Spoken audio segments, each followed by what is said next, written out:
Hello श्रोताओं, आप सब कैसे हैं। आज हम आपको बताएंगे राधा नाम की महिमा। एक बार एक संत जी किसी गांव के निकट आश्रम पर भागवत जी की साप्ताहिक कथा कर रहे थे।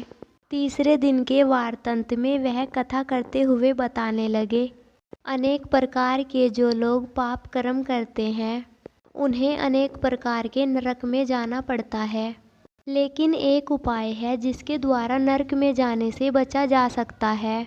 कोई एक बार सच्चे हृदय से राधा नाम पुकार ले तो वह नरक में नहीं जाता। एक सेठ जी जो रोज आकर सत्संग सुना करते थे, सत्संग समाप्ति के पश्चात वह संत जी के चरणों में आकर बड़े जोर से रोने लगे। संत जी ने कहा, अरे सेठ जी, क्यों रो रहे हो? तुम्हारा मन उदास क्यों है? सेठ जी रोते हुए कहने लगे, भगवान आपकी कृपा से मुझे सब कुछ प्राप्त है, पर मेरे मन को एक बड़ी चिंता सताती है। संत जी कहने लगे, कहिए कौन सी चिंता?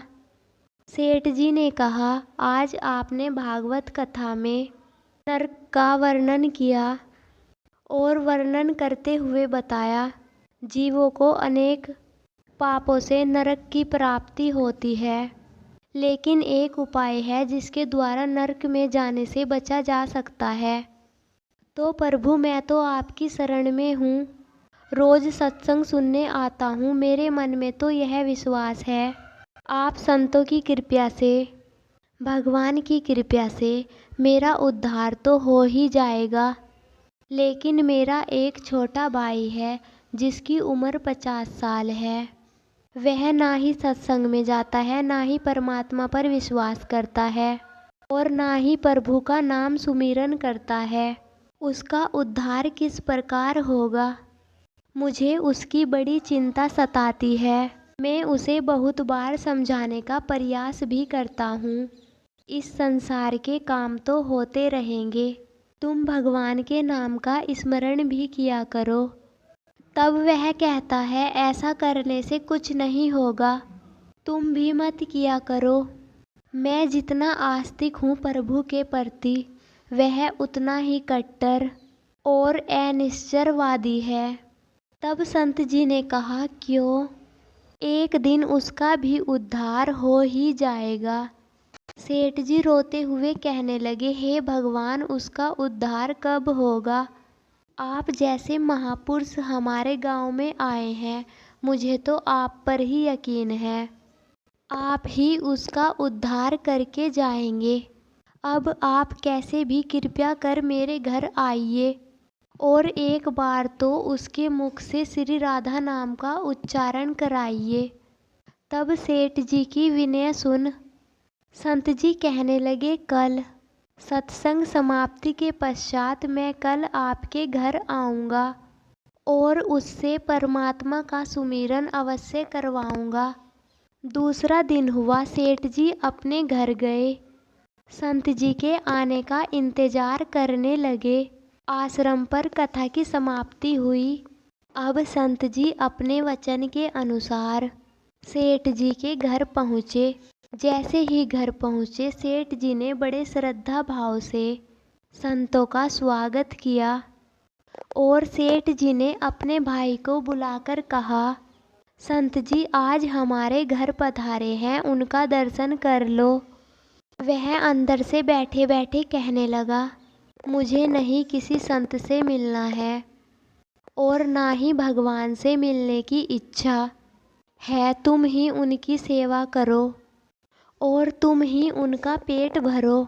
संत जी ने जब यह वचन सुने तो सेठ जी रोते हुए कहने लगे, भगवान जी, देखा आपने, आपके सामने ही आपका अपमान कर रहा है।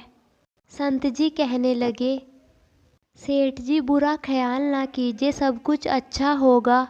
अब सेठ को दिलासा देते हुए संत जी पलंग से उतरे और उसके भाई के कक्ष में आ गए और उसके कंधों पर हाथ रखकर कहने लगे, और बताओ आज तक कितना कमाया? वह संत जी को इस प्रकार अपने नज़दीक देखकर कहने लगा, अपना हाथ मेरे कंधों से हटाओ, मैं ना संतों को मानता हूँ, ना भगवान को मानता हूँ। लोग जितने आस्तिक होते हैं, मैं उतना ही कट्टर नास्तिक हूँ। मैं भगवान को नहीं मानने वाला हूँ। आप मेरे नज़दीक क्यों आए हैं? संत जी कहने लगे, मैं तो अपना काम करने आया हूँ, लोगों का उद्धार करना है। आज तुम्हारे उद्धार का कार्य मिला है तो अवश्य करके ही जाऊंगा। सेठ का भाई भी बड़ा कट्टर था। वह कहने लगा, आपको किसी का भी उद्धार करना है कर लीजिए, मेरा उद्धार आप नहीं कर सकते, मैं कुछ नहीं करने वाला हूँ। सेठ के भाई को देखकर संत जी मुस्कुराकर कहने लगे, एक बार राधे राधे बोल दो। वह सेठ जी का भाई कहने लगा, मैं कुछ नहीं बोलूँगा। संत जी ने फिर कहा, राधे राधे बोल दो। वह कहने लगा, मैंने कहा नहीं, मैं नहीं बोलूँगा। तब संत जी पुनः सेठ जी के पास आए और कहने लगे, अब आपने यह जिम्मा मेरे ऊपर सौंपा है, अब मैं जैसा करूँगा आप बीच में नहीं आना।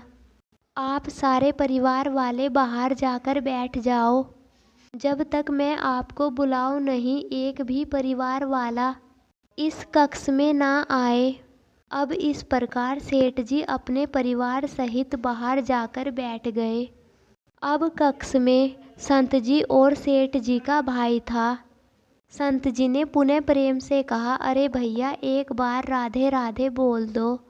वह कहने लगा, मैंने आपसे मना किया है ना, मैं नहीं कहता हूँ, ना भगवान को मानता हूँ और ना ही भगवान की बातें मानता हूँ, मैं कट्टर हूँ। संत जी पुनः प्रेम से हंसते हुए कहने लगे, जितने आप कट्टर नास्तिक हो, मैं उतना ही कट्टर आस्तिक हूँ। मैंने अगर निश्चय कर लिया है, तुम्हारे मुख से राधा नाम सुनकर ही जाऊंगा, और पक्का समझ लेना कि तुम्हारे मुख से राधा नाम निकलेगा। वह कहने लगा, आप कितना भी प्रयास कर लो, मैं एक बार भी नहीं लेने वाला हूँ। अब संत महापुरुष होते तो बड़े दयालु हैं, पर लीला मात्र उन्होंने क्या किया, उस सेठ के भाई का हाथ पकड़ा और जोर से घूमने लगे। अब वह सेठ ठहरा 50 साल का, वृद्ध अवस्था थी। संत भी वृद्ध थे, पर संतों के अंदर भक्ति का तेज होता है। उन्होंने जोर से उसके भाई का हाथ घुमाया, मोड़ दिया। हाथ घुमाकर संत जी कहने लगे, कहो राधे राधे। वह कहने लगा, नहीं कहूँगा।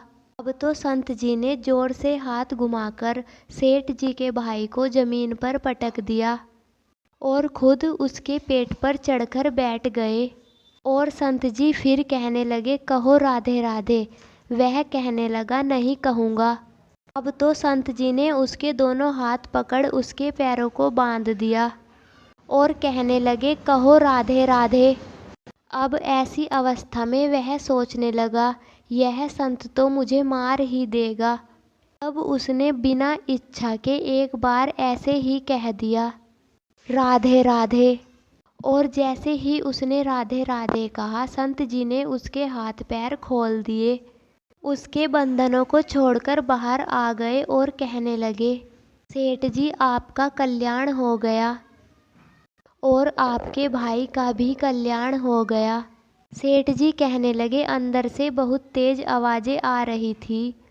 तब संत जी कहने लगे, आपने काम ही ऐसा दिया था। आपने कहा वह नास्तिक है, कभी कुछ बोलता ही नहीं। आज आपके भाई ने राधे राधे नाम का उच्चारण कर लिया है, इसका कल्याण हो गया है। अब मैं जा रहा हूँ, कल पुनः मेरी कथा है। अब संत जी तो अपने स्थान पर लौट गए। सेठ का भाई जमीन से उठकर अपने भाई से कहने लगा, यह कैसे संत है, मुझसे झगड़ा करने आ गए, मेरे ऊपर चढ़कर बैठ गए और कहने लगे, अगर राधे राधे का उच्चारण नहीं करोगे तो मैं तुम्हारे ऊपर ऐसे ही बैठा रहूँगा। अब उसकी बातें सुन सेठ जी हंसने लगे वह हंसते हुए मन से भगवान को धन्यवाद देते हुए कहने लगे, हे प्रभु, आपके संत भी बड़े दयालु हैं, खुद कष्ट सहकर भी लोगों का कल्याण करते हैं। समय व्यतीत होता गया, मुश्किल से 5-6 महीने गुजरे होंगे। अचानक एक दिन छोटे भाई का देहांत हो गया। शरीर समाप्ति के पश्चात आत्मा शरीर से अलग हो जाती है। वह आत्मा ही ऊपर यमराज के पास जाकर सारे हिसाब किताब देती है। अब इस व्यक्ति का हिसाब किताब खोला गया। यमराज ने चित्रगुप्त से कहा, जो इंसान आज हमारे पास लाया गया है, इसका हिसाब क्या है? चित्रगुप्त कर्मों का हिसाब देखकर बताने लगे, हे भगवान, इसने अपने जीवन में कभी परमात्मा का सुमिरन नहीं किया, सदा पाप ही पाप किए हैं, इसे तो सीधा नरक भेज दिया जाए। अब यमराज के आदेश अनुसार उसे जैसे ही नरक भेजा जा रहा था, तब चित्रगुप्त ने कहा, भगवान, एक बात और है। यमराज जी ने कहा, कौन सी बात? चित्रगुप्त ने कहा, भगवान, एक बार संतों के कहने पर इसने राधा नाम का उच्चारण किया था। अब एक बार राधा नाम का उच्चारण। यमराज ने दूतों से कहा, थोड़ी देर रुक जाइए, इसका हिसाब किया जाएगा, इसके बाद ही इसे नरक में भेजा जाएगा। यमराज ने पुनः चित्रगुप्त से कहा, जल्दी से इसका हिसाब देखो और कहीं इसने परमात्मा का नाम उच्चारण तो नहीं किया। चित्रगुप्त ने पुनः फिर से सारा हिसाब देखा और देखकर कहने लगे, भगवान, इसने एक बार जो नाम उच्चारण किया था वह संतों के भय से किया था, जीवन पाप में, अब क्या किया जाए? तब यमराज ने उसी इंसान से पूछा, एक बात बताओ, हम तुम्हें पहले राधा नाम उच्चारण का फल दे या तुम्हें नरक में भेज दिया जाए? तब वह हाथ जोड़कर कहने लगा, भगवान, नरक में तो जाना ही है, इससे अच्छा आप मुझे एक बार राधा नाम उच्चारण का फल दे दो, फिर मुझे जहाँ चाहो भेज देना। अभी यमराज जी अपनी पुस्तक खोलकर देखने लगे कि एक बार राधा नाम उच्चारण का फल क्या है। उन्होंने सारी पुस्तकें खोल दी पर उन्हें कहीं फल नहीं दिखाई दिया। तब वह विचार करने लगे, एक बार राधा नाम उच्चारण का फल तो मुझे पता ही नहीं। तब वह अपनी शंका के निवारण करने के लिए उस भक्त को अपने साथ लेकर स्वर्ग लोक में आ गए। स्वर्ग में आकर यमराज ने इंद्रदेव से कहा, हे इंद्रदेव, मुझे बताइए, एक बार राधा नाम उच्चारण करने का फल क्या है? अब इंद्रदेव ने बहुत प्रयास किया पर उन्हें भी इसका फल पता नहीं चला। तब वह सब देवता मिलकर ब्रह्मदेव के पास गए। ब्रह्मदेव जी ने जब उन सब को देखा तब ब्रह्मदेव उनसे पूछने लगे, यह आपके साथ इंसान कौन है? तब इंद्रदेव कहने लगे, भगवान, इसने एक बार राधा नाम का उच्चारण किया है और बाकी सारा जीवन पाप किया है। हमें तो पता नहीं राधा नाम उच्चारण का फल क्या है, इसलिए हम आपके पास आए हैं। अब ब्रह्मा जी ने भी बड़ा प्रयास किया, राधा नाम उच्चारण का फल क्या है, अब उन्हें भी पता नहीं चला। तब वह ब्रह्मदेव कहने लगे, इसे अपने साथ लेकर भगवान शंकर जी के पास चलते हैं। तब वह भगवान शंकर जी के पास पहुँचे। भगवान शंकर जी से प्रार्थना करने लगे, हे महादेव, इस इंसान ने सारा जीवन पाप किया है, बस एक बार संतों के कहने पर राधा नाम का उच्चारण किया। अब आप बताइए, एक बार राधा नाम के उच्चारण का क्या फल है? तब महादेव जी ने भी बड़ा प्रयास किया पर वह भी राधा नाम उच्चारण का फल बता नहीं सके। तब शंकर जी कहने लगे, अब हमें भगवान श्री कृष्ण जी के पास चलना पड़ेगा क्योंकि वही राधा तत्व को जानते हैं। ऐसा कहकर भगवान शंकर जी उस इंसान की आत्मा को लेकर भगवान श्री कृष्ण के गोलोक धाम में पहुँचे। गोलोक धाम में भगवान श्री कृष्ण राधा जी के साथ अपने आसन पर विराजमान थे। भगवान श्री कृष्ण ने सब देवी देवताओं का सम्मान किया और पूछा, आज अचानक आने का कारण क्या है। तब भगवान शंकर हाथ जोड़कर कहने लगे, हे भगवान, यह इंसान इसे धरती से लाया गया है। इसने अपने जीवन में अनेक पाप किए हैं, पर इसने एक बार राधा नाम का उच्चारण किया था।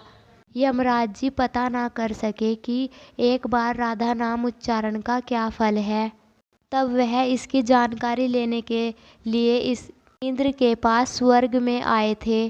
फिर स्वर्ग से होते हुए ब्रह्मालोक आए। फिर ब्रह्मालोक से होते हुए यह मेरे पास आए। अब मैं इन सब को लेकर आपके पास आया हूँ।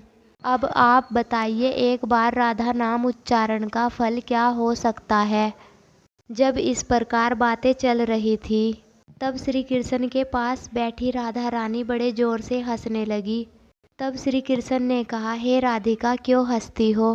तब राधा रानी कहने लगी, हे भगवान, यह अभी तक राधा नाम का महत्व समझ ही नहीं सके।